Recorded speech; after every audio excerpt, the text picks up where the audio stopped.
And first up, we have the tier list for movies I saw at the theater. And this month, I saw a fair number. It looks like we have 2, 4, 6, 8, 10, 12, 13 movies that I saw in theaters this month. So we're just going to go through. I have reviews posted on the channel for each of these individually. So if you'd like my full thoughts on any of them, be sure to check those out. So this is just going to be a brief kind of recap of my thoughts and placing them in the tier list. So first up, we have Minions: The Rise of Gru. Now, this film I thought was pretty par for the course for this franchise, so if that's what you're looking for, I think you'll enjoy it. But I'm kind of tired out of this franchise at this point, so this was very much a meh movie. It wasn't bad by any means, it's just not really my type of humor. It's very much a kid's film at the end of the day. So this one I put in the meh category. Mr. Malcolm's List, this was actually a pleasant surprise. I didn't really know what to expect going into this movie, and it felt like a fairly more relatable Pride and Prejudice to me. So I really enjoyed it and thought that it was a very good movie and that it's one worth checking out. So this one goes in the very good tier.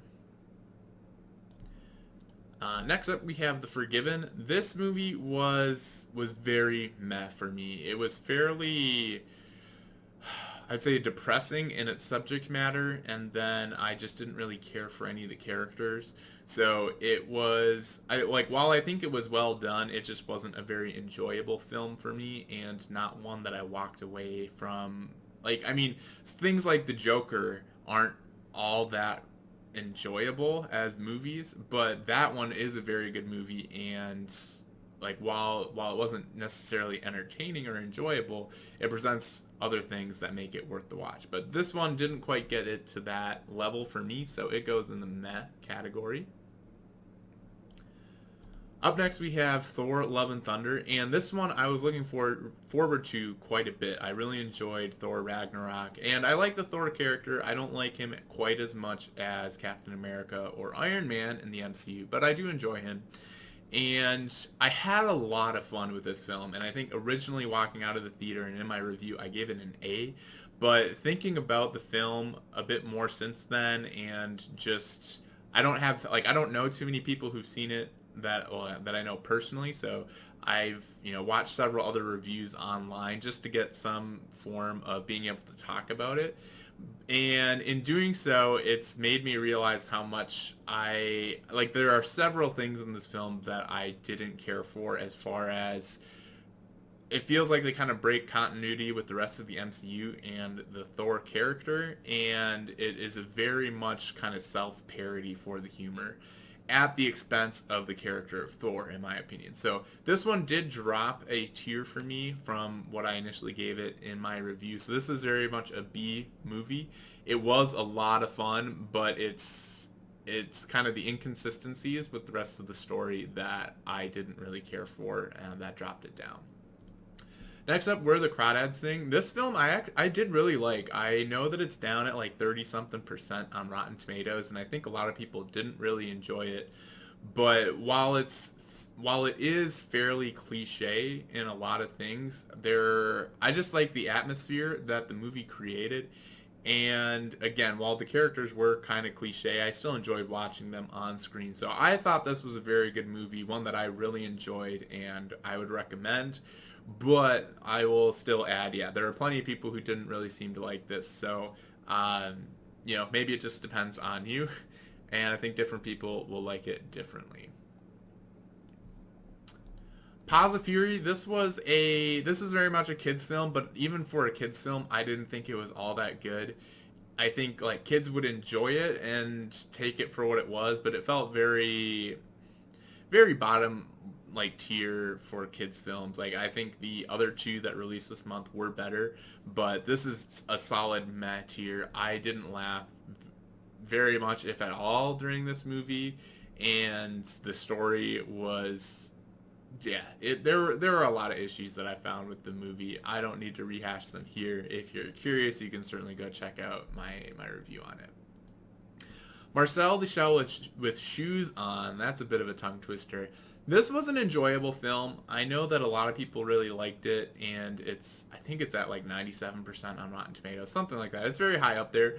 I what I take that to mean is I think a lot of people would enjoy it, but it's not like necessarily the best movie ever, in my opinion. So I had a good time, and I would give this a B for Marcel. Gone in the Night. This was a solid C tier for me again. It was some interesting concepts, and it was nice to see Winona Ryder. And having recently seen her in Stranger Things, I think she's a very good actress, and it's nice to see her getting some other work. But the story was kind of lacking. There were some intriguing things, but yeah, at the end of the day, this wasn't necessarily a very good film, and not one that I could say I recommend. Nope, this was my first Jordan Peele film that I'd seen, so I had no idea what to expect, but even there, as I understand it, he doesn't necessarily have a particular style yet in his career. But this, I was entertained the entire time through. It held my attention. I think it's a little bit longer of a film. I think it might be a little over 2 hours, but I know I've seen some comments that it could have been maybe a bit tighter, and it's not all the subplots like tied together, but I enjoyed it, and I think I see how some of the subplots tie in. I don't want to get into spoilers or anything, but it is one that I thought was very good, and I did enjoy it quite a bit. Mrs. Harris Goes to Paris. This was a very entertaining film for me, and I saw it in kind of the middle of the week where it was just a crazy hectic week with work. I was working a lot, and it was nice just to kind of have a very pleasant film to kind of turn my brain off for a few hours and just, enjoy something. So I think I initially gave this an A. I think it is, I think, very upper B tier. I don't think it's quite A tier as far as being a very good film, but I did really enjoy it, and I think I enjoyed it more than it maybe deserves, just given kind of the circumstances around it. So kind of acknowledging that, I'm going to put it in the B tier, but it is definitely an upper B tier. My Donkey, My Lover, and I. This was a fun film. It's not spoken in English, but if you don't care for subtitles, just keep that in mind. But this one again was an entertaining film, not like a great film or one that I'd recommend that everybody go see. But if you're looking for something, I think when it hits streaming, it's worth checking out, and I thought it was a good film. Vengeance. I'm a little torn between which tier to put it in. I think it's an A. I think it covers a lot of interesting concepts in the film and presents a lot of interesting ideas, and that's what I really like in film.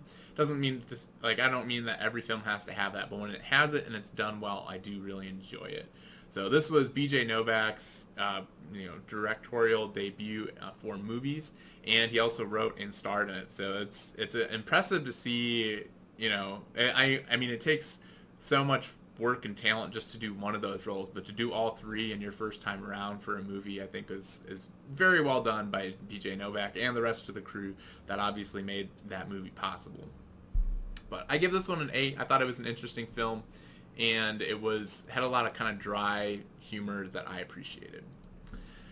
DC League of Super Pets. Here again, this is another kids film, so I do I make these lists subjective to me. So I do recognize usually and try to point out when my subjectivity is probably a little bit more biased, but this is still my list, so I rank it accordingly. And this was a meh film for me. I didn't think the story was all that entertaining or interesting, and the humor and jokes weren't all that funny for me. There was maybe just a couple that I enjoyed.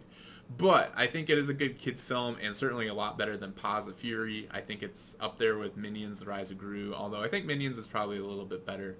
But I think it's a good kids film, but for me, it's solidly in the meh category for my own personal enjoyment of the film. So there we have it. This month was a pretty widespread month. I didn't get any S tiers. I don't think there was anything that was even close to that this month, but there were some surprises. I think some of the movies up there in the A category I wouldn't have expected to have up there, and some of the ones lower down I would have hoped would maybe be a bit higher up. But overall, I think a pretty average month at the movies.